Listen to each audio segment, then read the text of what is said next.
Hi, this is Gabby with Gnome Backyard, and today I will be showing you the mix that I use in my hummingbird feeder. So this year we went out and we bought new feeders. We got them at Walmart. They were $8, and the one thing that I really like about it is that there's a hook in the bottom, and we bought a second one so we'll be able to have a 2-level one so we can have more hummingbirds come to the feeder.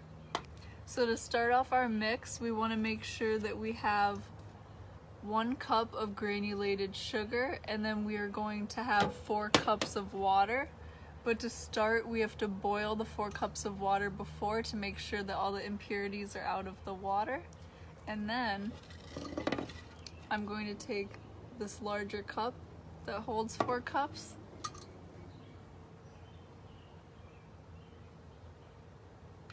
And we're gonna pour the hot water in.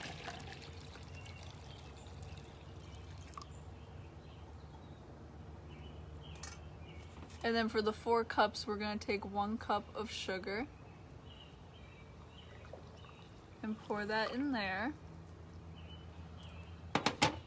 And then we wanna make sure we give it a little stir.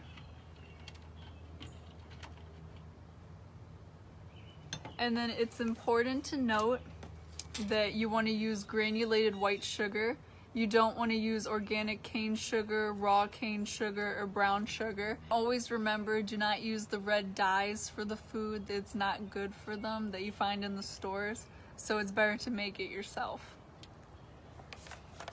Okay, I have a couple facts about hummingbirds. There's over 360 hummingbird species out there. They beat their wings 60 to 80 times per second when they're flying, so that's pretty amazing. And they're also very territorial. The small bird could actually chase off hawks, which is pretty amazing.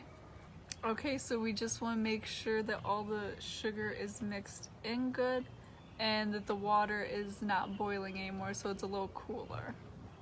Alright, so now that my sugar is dissolved in the water, it is time to transfer it into the feeder. And where I am located in Pennsylvania, the times that they're around the hummingbirds is from April to October.